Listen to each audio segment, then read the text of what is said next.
आज मैं आपको घुमाने ले चलता हूँ एक ऐसी जगह जो कलाकारों की काशी मानी जाती है। एक ऐसी जगह जो बड़े बड़े दिग्गज कलाकार जैसे कि एम.एफ. हुसैन, तैयब मेहता, रज़ा, दादा साहेब फाल्के, अमोल पालेकर, नाना पाटेकर और कितने नाम लो, इनकी शिक्षा भूमि है। पहचाना? अभी भी नहीं पहचाना? ओके, और एक क्लू देता हूँ। CST स्टेशन के बिल्कुल सामने है। ओके, अभी पहचाना? Yes, correct, J school of art. मैं फोटोग्राफिक सोसाइटी ऑफ इंडिया का मेंबर हूँ जो मुंबई में है, और ये भारत की सबसे पुरानी फोटोग्राफी की संस्था है। इनका हर एक महीने आउटिंग होता है, तो इस महीने का outing J school of art में था। सबसे पहले मैं PSI के अध्यक्ष पद्मश्री अच्युत पालव सर का आभार व्यक्त करना चाहता हूँ, जिनके प्रयत्नों से आउटिंग पॉसिबल हो पाया। और मैं महाराष्ट्र राज्य के कला संचालक डॉक्टर किशोर इंगले सर, इनका भी आभार व्यक्त करना चाहूँगा, जिनके सहयोग के बिना ये आउटिंग पॉसिबल नहीं हो पाता। तो और एक इंटरेस्टिंग चीज़ मैं आपको बताना चाहता हूँ। जे स्कूल ऑफ आर्ट के प्रीमाइसेस में, आपको शायद पता नहीं होगा, काफ़ी लोगों को पता नहीं होगा, जे स्कूल ऑफ आर्ट के प्रीमाइसेस में ही रुडयार्ड किपलिंग का घर है। तो इसकी कथा में भी आपको अंत में बताऊंगा, तो इस वीडियो में बने रहिए। ये आउटिंग के फोटोग्राफ्स में अभी आपको दिखाने वाला हूँ। टोटल 11 फोटोग्राफ्स में आपको दिखाने वाला हूँ। I hope you enjoy this photographs. और ये बहुत इंटरेस्टिंग फोटोग्राफ्स है। हमें आउटिंग के लिए बहुत मज़ा आया। संडे के सुबह से 7:30 बजे से लेकर हम लोग 10 बजे तक फोटोग्राफ खींच रहे थे, और ऐसा लग रहा था कि और 2 घंटे आउटिंग चले, इतनी वहाँ पे इंटरेस्टिंग जगह है। ओके, तो चले अपना सफ़र शुरू करते हैं। ये जो फोटोग्राफ है, ये ग्राफिटी है। ग्राफिटी मतलब वॉल पेंटिंग जो होता है, जिसको कुछ लोग म्यूरल भी कहते हैं। यहाँ पे मैं सिर्फ ये ग्राफिटी की फोटोग्राफ अगर खींचता तो शायद उतनी इंटरेस्टिंग ना होती। उसमें एक ह्यूमन एलिमेंट ऐड करना बहुत ज़रूरी होता है, और ह्यूमन एलिमेंट का भी एक इंटरेस्टिंग पोजीशन चाहिए। तो मैं सोच रहा था कि मैं किसको यहाँ पे ऐड करूँ। बगल में एक कैंटीन है, कैंटीन चलाने वाला एक लड़का शायद वहाँ पे बैठा था, 2 लड़के बात कर रहे थे, और ये लड़का नेपाल से है। उसकी हेयर स्टाइल थोड़ी इंटरेस्टिंग थी, तो उसको मैंने बोला कि 2-3 पोजीशंस मैंने उसकी ली, लेकिन ये जो पोजीशन है मुझे सबसे अच्छी लगी उस लड़के की। और जो उसका हेड और ये ग्राफिटी का हेड एक दूसरे से मेल खा रहे हैं, तो उसके लिए ये फोटोग्राफ मुझे काफ़ी अच्छी लगी। नेक्स्ट फोटोग्राफ मैं आपको दिखा रहा हूँ। हमने एंटर करने के बाद तुरंत हमारा ध्यान इस स्कल्पचर पे गया। ये जो स्कल्पचर है किसी स्कूल के स्टूडेंट ने ही बनाया होगा शायद, और इसका यहाँ ध्यान जाने का मुख्य कारण है कि यहाँ पे ऊपर जो शैडो आई हुई है, ये बिल्डिंग का ही कुछ पार्ट है, और सुबह के लगभग 7:45-8 बजे थे। सूरज 30 डिग्री के ऊपर नहीं था, और उस दिन आसमान क्लाउडी था, इसके कारण लाइट भी थोड़ा सॉफ्ट ही था। इसके लिए यहाँ पे एक सॉफ्ट ही शैडो आई हुई है, इसने हमारा ध्यान आकर्षित कर लिया, और उसके नीचे एक स्कल्पचर है। तो इस फोटोग्राफ की खासियत ये है, मतलब मेरा इंटरप्रिटेशन इस फोटोग्राफ का ये है, this photograph tales a story of life. Okay, human responses, human reflexes. अभी यहाँ पे सामने से लाइट आ रही है, मतलब ये जो स्कल्पचर है, ये जो बंदा है, ये ईस्ट की तरफ देख रहा है, और लाइट आने के कारण उसका हाथ अपने आप उसके सर पे गया है। मतलब रिफ्लेक्स है कि जैसे ह्यूमन है कोई, उसके सर पे अचानक से लाइट आने के बाद अपनी वो आंखें बंद कर लेता है या आंखों के ऊपर हाथ लेके जाता है, वैसे कुछ इसका हुआ है। That's what makes this photograph interesting. और लाइफ का और एक सबूत क्या है कि मूवमेंट, नीचे एक कौवा बैठा था, और जैसे उसने मूवमेंट किया, तुरंत मैंने शटर रिलीज बटन प्रेस कर दिया, तो उसके जो पर है, उसके जो विंग्स है, वो फड़फड़ाते हुए आए हैं।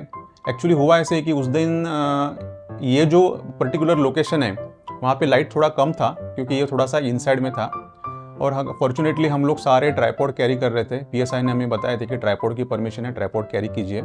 और इस फोटो में शटर स्पीड है वो मतलब काफ़ी कम है, 1/25 जैसा शटर स्पीड है। इसके लिए ये जो मोशन है, यहाँ पे मोशन ब्लर क्रिएट हुआ है। That motion blur is creating this photograph very interesting. यहाँ पर लाइफ के जो सबूत, 2 एविडेंसेस है वो मौजूद है। एक तो है मूवमेंट जो कौवे के पर में हमें दिख रही है, और दूसरा है ह्यूमन रिफ्लेक्सेस, ये जो इसके हाथ में हमें दिख रही है। That's what make this photograph interesting. ये इस फोटोग्राफ के पीछे की स्टोरी है। नेक्स्ट फोटोग्राफ है, ये भी एक स्कल्पचर किसी स्टूडेंट ने बनाया हुआ है। इस फोटोग्राफ की खासियत यह है कि इसका टेक्सचर बहुत अच्छा है। ओके, अभी टेक्सचर के बारे में हम इस सेशन में थोड़ी बात करेंगे। एलिमेंट्स ऑफ आर्ट 7 होते हैं: line, shape, form, colour, texture, space and value. तो 7 एलिमेंट में से जो टेक्सचर जो एलिमेंट है यहाँ पे भर भर के मौजूद है। Okay, that's what makes this photograph interesting. और दूसरा यह है कि यहाँ पे लाइट बहुत अच्छी है। ये जो लाइट है पर्टिकुलरली उसके लेफ्ट पार्ट जो है उसके फेस का लेफ्ट चीक पे एक ट्रायंगल बना हुआ है, उसको पर्टिकुलरली रेम्ब्रांट का ट्रायंगल बोलते हैं। और ये लाइट बनाने की एक विधि है।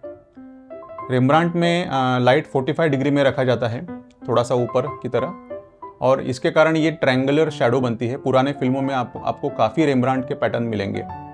And this is what makes this photograph very interesting. ये जो आगे का फोटोग्राफ है इसको बोलते हैं फ्रेम विद इन फ्रेम, और ये भी कोई स्कल्पचर है जो किसी स्टूडेंट ने बनाया है। और इसका जो एब्डोमन का पार्ट है वो हॉलो है, तो उसको जानबूझ के मैंने उसके एब्डोमन का जो हॉलो पार्ट है उसके थ्रू शूट करने की कोशिश की है। और पीछे क्या है मैं आपको आखिरी में बताऊंगा, वो बहुत इंटरेस्टिंग चीज़ है।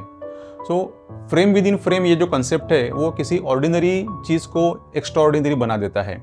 अभी हम हमारे फोटोग्राफ को या कोई भी पेंटिंग है उसको फ्रेम क्यों करते हैं? उसको सुंदर बनाने के लिए। वैसे ही फोटोग्राफ में हम अगर frame with in frame composition करेंगे तो it makes ordinary thing extra ordinary. आप जब भी आउटिंग के लिए जाओ तो फ्रेम विद इन फ्रेम को ढूंढिए, आपको काफ़ी सारी फ्रेम विद इन फ्रेम की कंसेप्ट मिल जाएगी। वो शायद हो सकता है कि एक ट्रायंगुलर फ्रेम हो या रेक्टेंगुलर फ्रेम हो या सर्कुलर हो, यहाँ पे ये ओवल टाइप की थोड़ी फ्रेम है। तो अब आप कैसे भी फ्रेम आप ढूंढ सकते हो। ये जो आगे की इमेज है इसमें शेप्स भर भर के मौजूद है। शेप्स और टेक्सचर ये जो एलिमेंट्स है यहाँ पे भर भर के मौजूद है।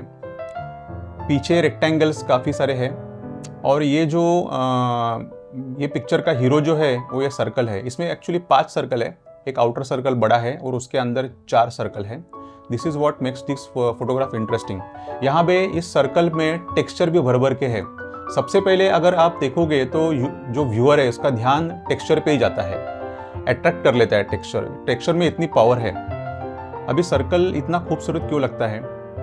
सर्कल का जो सेंटर है वहाँ से सरकमफेरेंस के कोई भी एक पॉइंट का डिस्टेंस सेम होता है, मतलब जिसको हम रेडियस कहते हैं। सर्कल का हर एक रेडियस सेम होता है। That shows equality.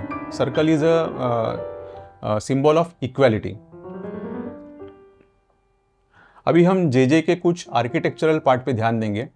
वहाँ पे एक बिल्डिंग है, वहाँ पे ये सुंदर से 2 दरवाजे आजू बाजू में हैं। तो मुझे इसकी सिमिट्री काफ़ी अच्छी लगी। सिमिट्री भी फोटोग्राफी की एक कंपोजिशन टेक्निक है। और ये राइट साइड में मॉर्निंग लाइट बहुत खूबसूरत लग रहा है। और इसका आर्किटेक्चर देखिए कितना सुंदर बना है। ये जो बिल्डिंग है 1883 में बनाई हुई है, और अब तक ये बिल्डिंग ऐसा लगता है कि और 200 साल चलेगी। इतना सुंदर इसका आर्किटेक्चर है। उसको मेंटेन भी बहुत अच्छी तरह से किया है। दरवाजे को रिसेंटली पॉलिश किया है, इसके लिए वो बहुत सुंदर लग रहे हैं दरवाजे। और ये अप्रॉक्सीमेट सिमिट्री है लेकिन बहुत सुंदर लग रही है। ये भी एक आर्किटेक्चर का नमूना है जे का। 2 विंडोज़ है आसपास में, और बाजू में वॉल कितनी सुंदर लग रही है। देखो ये पूरा जो इसका वर्क है वो पूरा स्टोन में किया हुआ है। और स्टोन का जो गैप्स है उसको भी वाइट कलर में कितना सुंदर ब्यूटीफुली एक डिज़ाइन क्रिएट हो रहा है। सामने जो ट्रीज़ है वो उसकी ब्यूटी और बढ़ा रहे हैं। That's what makes this composition very beautiful. अभी ये जो बिल्डिंग है ये शायद जे का कैंटीन होगा, आई एम नॉट श्योर, क्योंकि उस दिन सारा बंद था बीइंग संडे। तो मुझे इस इमेज में ये अच्छा लगा कि ये एक पर्सपेक्टिव है, linear perspective, single point perspective, और इसमें भी टेक्सचर भर भर के है। Texture attracts human mind. Texture में ऐसी एक खूबी है कि फोटोग्राफ में जो टेक्सचर होता है वो लिटरली बिना हाथ लगाए आप फील कर सकते हो। टेक्सचर की ये ब्यूटी है। और इसमें काफ़ी सारे रेक्टेंगल बने हुए हैं, और इसमें एक एब्स्ट्रैक्ट डिज़ाइन जो बना हुआ है वो बहुत ब्यूटीफुल लग रहा है। और आपके व्यूअर की जो नज़र है लेफ़्ट से राइट घूमती है और आके इस ये जो एब्स्ट्रैक्ट डिज़ाइन बना हुआ है यहाँ पे एंकर होती है। तो इसका पर्सपेक्टिव मुझे बहुत अच्छा लगा। और जानबूझ के मैंने इसको ब्लैक एंड वाइट बनाया, क्योंकि ब्लैक एंड वाइट में टेक्सचर बहुत अच्छा लगता है। Texture is an ornament of black and white photograph. अभी ये जो फोटोग्राफ है मेरा जो सीक्रेट है जो मैं आपको आखिर में बताने वाला हूँ, वहीं की फ़ोटोग्राफ है। उसके बगल के एक लॉबी है, वही की फ़ोटोग्राफ है। यहाँ पे एक ये जो चेयर है वो शायद सिक्योरिटी गार्ड की है, वो बाजू में पड़ी थी, तो मैंने उसको उठा के ये सर्कल में रख दिया। और यहाँ का आर्किटेक्चर देखिए कितना ब्यूटीफुल है, पीछे की जो वुडन मेश है कितना अच्छा लग रहा है, राइट साइड में एकदम एकदम विंटेज फीलिंग आ रहा है यहाँ पे जाके। और एक रस्टिक फीलिंग क्रिएट करने के लिए मैंने कुछ सूखे हुए पत्ते बाजू से उठा के मैंने एक चेयर के बाजू में डाल दे, that is creating nice feeling here. एक पुरानी फीलिंग ऐसी क्रिएट हो रही है वहाँ पे, मतलब that is adding to the beauty of this photograph. अभी ये जो फोटो है ये भी सेम बिल्डिंग का जो अपना सीक्रेट बिल्डिंग है उसका लॉबी का एक फ़ोटोग्राफ है। यहाँ पे रिस्टोरेशन वर्क चालू है और रिस्टोरेशन के लिए वहाँ पे कुछ वुडन लॉक्स लाके रखे हुए हैं। तो यहाँ पे मैंने लीडिंग लाइन का इस्तेमाल किया है। ये जो कंपोजिशन है लीडिंग लाइन का कंपोजिशन है। ये जो वुडन मटेरियल लाके रखा हुआ है, these are pointing towards the door of this in this image. और जो आपका व्यूअर है उसकी आंखें ये वुडन लॉक से सीधा डोर की तरफ चली जाती है। That is the beauty of this image. तो दोस्तों ये है अपना सीक्रेट फोटोग्राफ जो मैं आपको पहले से बता रहा था। इसको किपलिंग हाउस कहते हैं या डीन्स बंगलो भी कहते हैं। सबसे पहले मैं आपको जेजे की थोड़ी हिस्ट्री बताना चाहता हूँ। JJ was founded in 1857 by the donation of Jamshedji Jejeebhoy. और रुडयार्ड किपलिंग के फादर जॉन लॉकवुड किपलिंग ये जेजे के पहले डीन थे। अभी ये जो बिल्डिंग यहाँ पर है, यहाँ पे एक और पुराना घर हुआ करता था जहाँ पर रुडयार्ड किपलिंग का जन्म हुआ था 1865 में। और वो बाद में वो हाउस डिमोलिश करके यहाँ पे जो करंट बिल्डिंग है वो 1882 में यहाँ पे बनाई गई थी। अभी इस बिल्डिंग को लगभग 150 साल कंप्लीट होने को आए हैं और ये बिल्डिंग पूरी टीकवुड की बनी हुई है, बहुत सुंदर बिल्डिंग है। जो भी इसका डिज़ाइनर था उसको रियली हैट्स ऑफ। 2007 तक यहाँ पे जेजे के डीन रहा करते थे और अभी बिल्डिंग पुरानी हो गई, इसके लिए महाराष्ट्र गवर्नमेंट ने इसका रिस्टोरेशन का काम हाथ में लिया है। अभी भी इस बिल्डिंग का रिस्टोरेशन चल रहा है। दोस्तों यहाँ पर अपना जेजे का सफ़र ख़त्म होता है और ख़त्म करने से पहले मैं आपको एक आग्रह करना चाहूँगा कि मुंबई की जो फोटोग्राफिक सोसाइटी ऑफ इंडिया है उसको आप ज्वाइन कीजिए। यहाँ पर आपको फ़ोटोग्राफी सिखाई जाती है। फ़ोटोग्राफी के काफ़ी सारे सेमिनार्स लेक्चर्स यहाँ पे होते हैं, फ़ोटोग्राफी की आउटिंग होती है, कॉम्पिटिशन्स होती है। अगर आप रियली फ़ोटोग्राफी में इंटरेस्टेड हो और मुंबई में रहते हो तो आप इसको ज्वाइन कर सकते हो। दोस्तों कैसे लगा आपको आज का वीडियो, फोटोग्राफ्स आपको कैसे लगे आप कमेंट करके आप बताइए। इस वीडियो को आपके दोस्तों के साथ शेयर कीजिए, लाइक कीजिए और मेरे चैनल को सब्सक्राइब कीजिए। Thank you very much.